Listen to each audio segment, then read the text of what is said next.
Thank you for plugging into this Family Life News podcast, streaming issues-driven, family-focused news.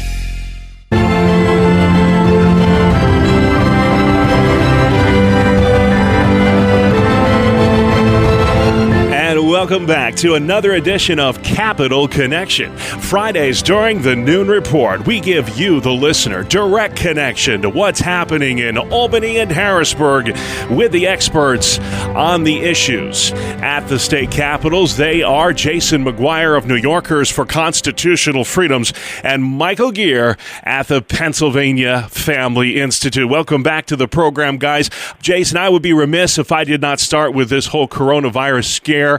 How concerned should New York State residents be at this point? Well, I think it's something we have to take seriously, as we have with other things we've heard of, whether it be swine flu or bird flu or other things that have come through in previous years. It seems like we deal with something like this that comes about on a fairly regular basis. But I think at the end of the day, we live in a very safe country, and people do have to be diligent to be washing their hands and doing what they can to try to prevent the spread of something like this. But in reality, we live in the greatest country in the world, and I think that we are prepared to be able to handle something such as coronavirus. Yeah, and we've seen $40 million devoted to the fight in New York State, $8 billion on the national level. We'll see where it goes from here. Michael, you talk a lot about the symbiotic relationship between Governor Wolf and Planned Parenthood, sort of a you scratch my back, I'll scratch yours. But on your website this week, you reveal kind of the sinister side of Planned Parenthood, working to conceal sex trafficking in the Keystone State. How are they doing this? Well, every side of Planned Parenthood is sinister, honestly, and with regard to abortion, the biggest seller of abortion in the country, their ties to the sex trafficking industry are very clear, because sex traffickers and those who deal basically with human slavery for the sex traffic business need groups like Planned Parenthood to have abortions for the girls and women that are enslaved by the sex traffickers, the birth controls that's provided to them, and groups like Planned Parenthood.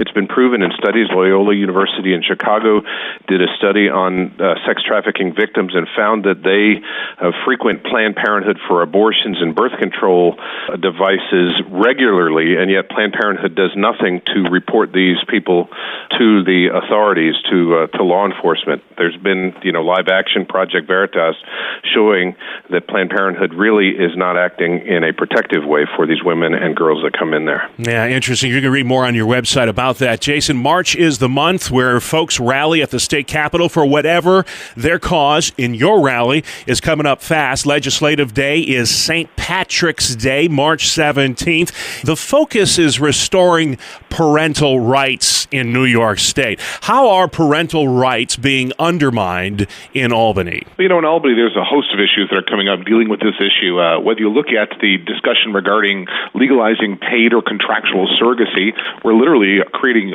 manufacturing motherless children in that initiative. There's a push to mandate a vaccination against a sexually transmitted disease. If you're going to mandate against HPV, that's not something you can get in the classroom. It's a violation of parental rights.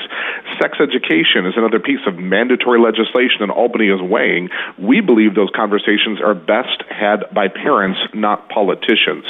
And I should add that on March 17th, that Legislative Day event that we are having, Planned Parenthood is also planning a lobby day on that same day. And so it really puts our organization standing up for parental rights and pro-life issues head-to-head on the same day that Planned Parenthood will be in the Capitol making their case for the taking of unborn life in your children's hearts and minds. All right, and we'll give your website where folks can register for Legislative Day. We strongly encourage you to show up and let your voice be heard there for that important get-together. Michael, a huge Supreme Court decision this term. They heard oral arguments over this earlier this week. Could really unravel Roe v. Wade. If this, of course, having to do with a Louisiana law that mandates doctors have admitting privileges at local hospitals. How could this ruling impact the work of abortionists in your state? Well, this impact in Pennsylvania could be significant for abortion clinics, and this issue down in Washington with the Supreme Court gives me an opportunity to talk about one of New York's prominent politicians, the senior senator Chuck Schumer, who was threatening Supreme Court Justices Gorsuch and Kavanaugh in front of the Supreme Court in an unbelievable, outrageous way. The pro-abortion lobby, the politicians like Chuck Schumer, pushing the Supreme Court, wanting them to strike down this Louisiana law. This would help women in Pennsylvania because abortionists who need to get these admitting privileges would then be checked out by the hospitals, and that would sort of clean out the bad actors like the Kermit Gosnells that seem to frequent the abortion clinic industry. Yeah, since he mentioned your senior senator, Jason, there is an effort now in the Senate to censure Mr. Schumer for what he said about Justices Kavanaugh and Gorsuch. You think that's appropriate action? Yeah, we see that Senator Josh Hawley is introducing that censure measure, and I think it is appropriate. I think this is a line that Senator Schumer has crossed. It is terribly inappropriate for him, at best, to make the statement that he has as a legislative branch to threaten judicial, and it goes beyond that.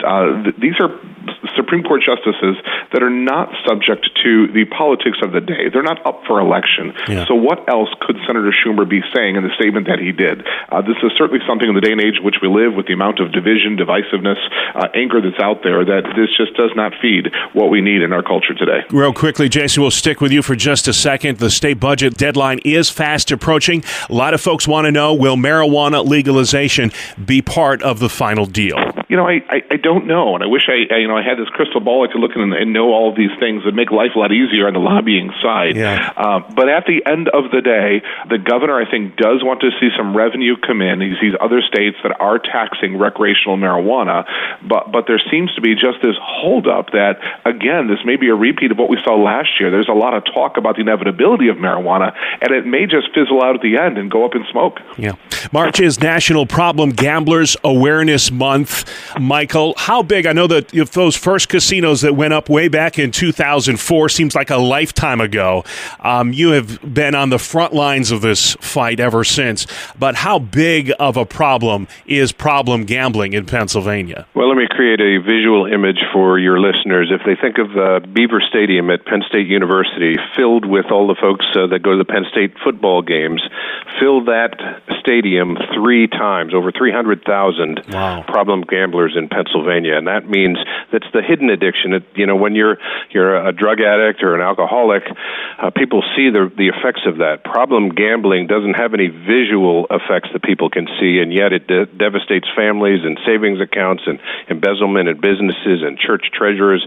It's a terrible addiction, and Pennsylvania needs to do something about it. And now with internet gambling, you don't even need to leave your bedroom, so I think the problem is going to get a lot worse in not just Pennsylvania, but New York State as well. Both of you guys fighting that fight. Michael, we'll stay with you on this one. This week, there was an effort put afoot in the state house to downsize the size of the state legislature. Won't happen for a while. Would take a lot of work to get it to happen. But do you think that the size of the General Assembly is too big, too expensive in Pennsylvania? It's one of the biggest and most expensive in the country. I will say it is too expensive. Whether it's too big is a debatable question. James Madison wrote in one of the Federalist Papers that deciding the right size of a state legislature is sort of a kind of anybody's guess. And having a lot of local representation in terms of a large number of legislators is a good thing.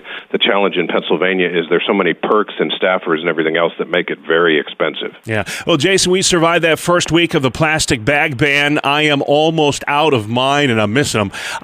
Do you think nothing helps pick up after the dog better than a plastic bag? I do admit. But there's some real concern in the state that this could result in higher grocery costs, this plastic bag ban. What do you think of that? Well, I think it will. There's a number of things that are going on. And political correctness seems to be ruling this issue right now. There is obviously the cost of the bags if you look to purchase the paper bags. But beyond that, I am noticing the slower lines. I'm expected now to bag my groceries. Things that we used to take as customer service from these grocery stores are more and more being pushed down onto the customer. Mm-hmm. And so I see fewer people manning those lines, those types of things. And at some point, that cost does come back. So I'm just not a big fan of this ban we're looking at. And I'm hopeful at some point we can return to some sanity here and really look for things that, as Christians, we have a cultural mandate to care for the earth, but it should be done under really a scientific approach and not a political correctness one. All right. And that will have to be the last word this week, but get registered. New Yorkers for Constitutional Freedom Legislative Day fast approaching. Where can they do that, Jason? AlbanyUpdate.com. And lots going on in Pennsylvania as well. Where can they find you, Michael? PAFamily.org.